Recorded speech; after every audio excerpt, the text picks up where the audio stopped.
Hi there, I'm Michaelson.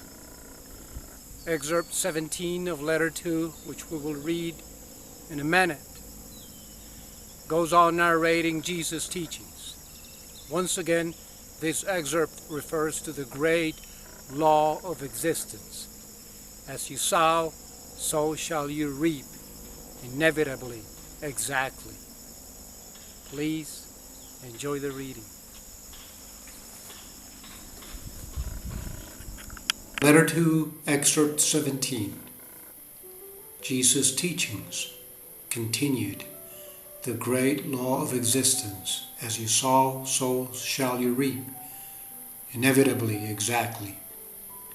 How I have grieved over you who suffer, but you do not need to suffer if you listen to what I have to tell you. But I must warn you that the path leading into the kingdom of heaven is difficult to follow, because it means that, first, you have to deal with yourself. Why is it the self you have to deal with? Because out of your desire to protect and promote your own personal good come all your selfish thoughts, words, and actions. You will probably ask, why should I have to worry about these? If what you say is true, that there is no punishment, that God sees not our evil, then why should we be concerned about the way we behave? There is so much here to be learned that I hardly know where to begin. As I have explained, you draw your life from the Father. Therefore, you draw your capacity to think and love from the Father. Even as Father intelligence is creative, so is your consciousness creative. With your minds and hearts, you actually form the plans of your own lives and experiences. And what kind of lives do you plan and form in your minds? If someone annoys or hurts you, you retaliate in some way or another. You believe that if your eye is taken, you must expect the adversary's eye in return. You believe that whoever kills should be killed as punishment and compensation. You believe that whoever robs you should pay the price, that whoever steals your wife should be stoned along with your wife. You believe in the extraction of payment for every evil thing that comes your way. Since it is human nature to hurt others, and you have been taught to retaliate, your lives are a continual scene of warfare in the home amongst husbands, wives, children, and neighbors, and public figures and between nations. Your Father knows nothing of this warfare in your lives, but knows the stress in your minds and bodies arising from this warfare, but can do nothing to ease your pain until you yourselves stop the warfare. You yourselves must cease your fighting and live in peace with your family, neighbors, employers, public figures, and other countries.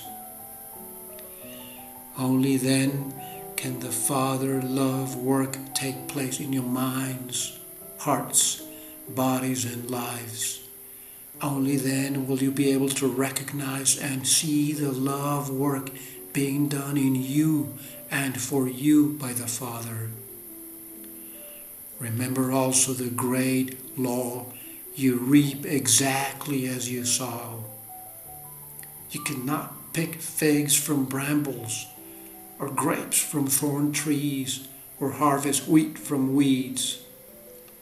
Think about this and understand this parable, because it is very important to you, not only today, but also throughout all your days and years to come, even into eternity.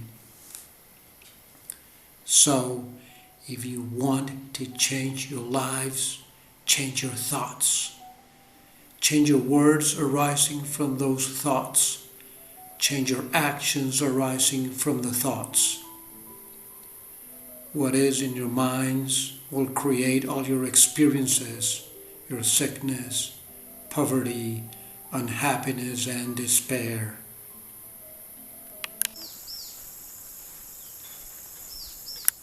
So, how was the reading? Let me reread for you just a couple of lines of this beautiful text. In the same way as divine intelligence is creative, so is your consciousness creative. With your minds and hearts, you actually form the plans of your own lives and experiences. Remember the great law. You reap exactly as you sow. So, if you want to change your lives, change your thoughts. Change your words arising from those thoughts. Change your actions arising from the thoughts. And here, let me refer you, dear brothers, to my video 15, where I read an excerpt of letter 1 that sets forth the laws of existence, which are embodied in this great law of existence. And let me reread for you a few lines from that excerpt. Whatever man profoundly believes himself to be, good or bad, that will he become. Whatever man fears others will do to him, so will they do.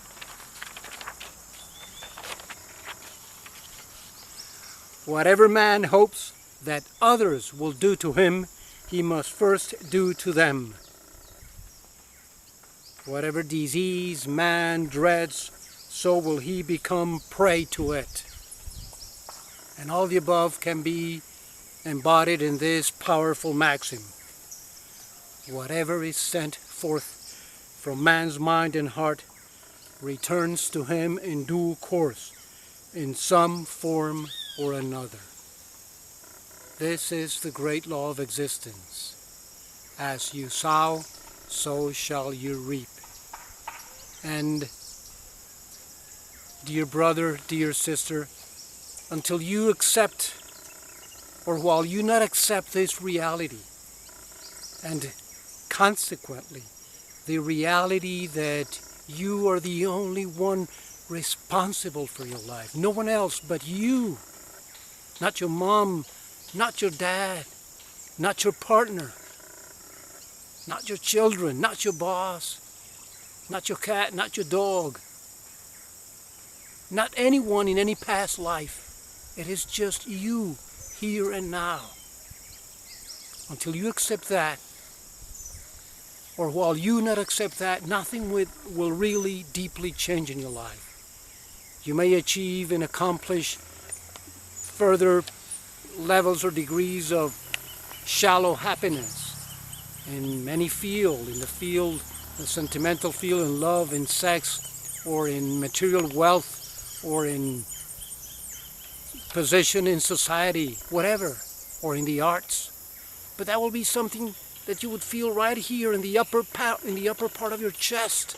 Will not, instead of that intimate, deep, real joy that it goes from the head down to your toes and makes all your cells vibrate in gratitude.